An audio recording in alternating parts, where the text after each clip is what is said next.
HUTL has been a solid diversified income performer in many portfolios. However, Harvest has wrapped this ETF in a new skin with even more income. Fasten your seatbelts, folks. This is going to be a good one. Harvest has a lot of great income options, and the Harvest Equal Weight Global Utilities ETF, ticker HUTL, has been one of my favorites for a long time.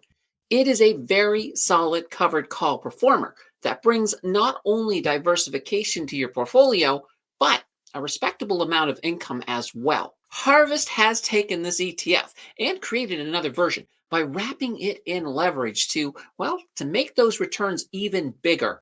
HUTE may just be the ticket for those who like to keep their income on the bigger side. So, why is the utility sector a must have? Utilities are a staple of any well-diversified portfolio due to their overall stability and the fact that they provide essential services. Historically, utilities perform well when interest rates decline, making them particularly attractive in the current environment, as Canada is still in a rate cut environment. It goes without saying that lower rates reduce the cost of borrowing, which empowers their ability to expand their infrastructure. And that, of course, leads to increased profitability. With discussions of a 25% tariff on all Canadian exports to the US, sectors with domestic revenue streams like utilities may offer a haven for investors worried about trade disruptions. Utilities are known for their resilience during economic downturns, making them, quite a defensive play. A sub to the channel will power you up with some future content. When it comes to these two ETFs, HUTL is a covered call fund that holds an equal weighting of 30 global utility companies. They will then employ a flexible covered call strategy that gives them the option to write covered calls on up to 50% of the fund. HUTE, on the other hand, is it's basically HUTL wrapped up in 25% leverage. So you still have the covered calls on 50% of the underlying asset, but HUTE then adds leverage to further pump up those returns. I do need to add that these funds do come with additional risks.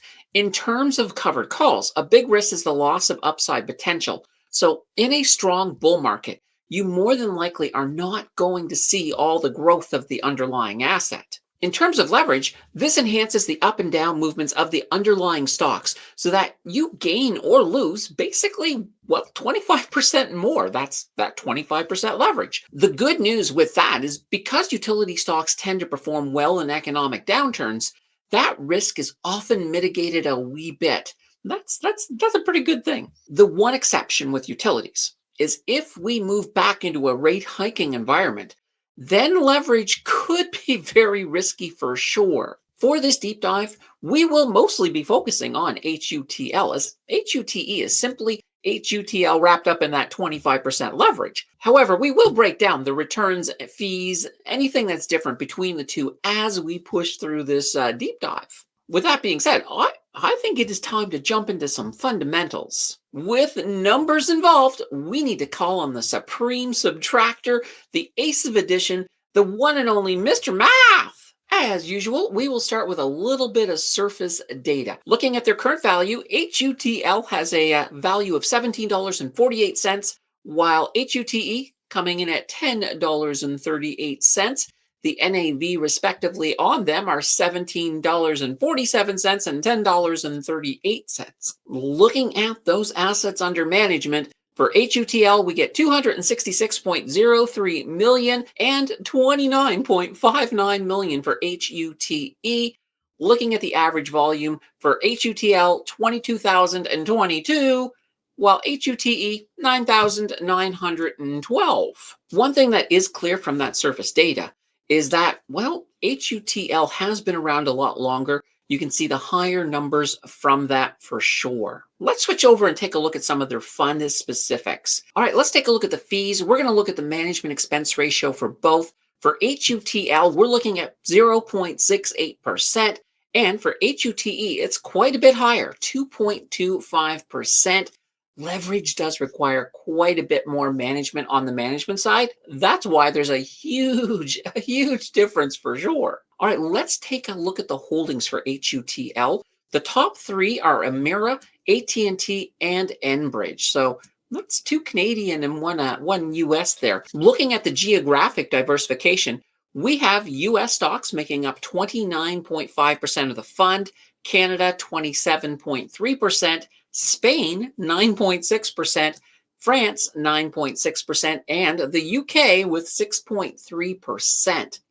When we look at their tax breakdown, for HUTL, 15.4% are eligible dividends, foreign income makes up 32.6%, and return of capital, that's coming in at 51.3%.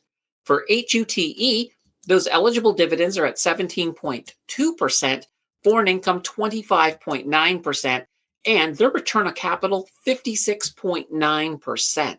Okay, let's peel back another layer and we'll take a look at their returns data. We will start with their dividends. For HUTL, we have a yield of 8.186%, monthly dividend of 12.2 cents per share. Looking at HUTE, that yield, it is pumped up a little bit, 10.024%. Once again, a monthly dividend of 8.8 cents per share. Normally, we look at the 3-year return. We're going to look at the 2-year this time around, for the simple reason that HUTE has not been around for 3 years. So for their 2-year return for HUTL, their return on investment comes in at negative 2.13%. Add in the dividends, we get a total return of 13.14%. For HUTE on the 2-year, that return on investment, negative 5.83%. Total return, 12.17%. This lower return with HUTE on the 2-year, it illustrates that extra risk around aggressive rate hikes.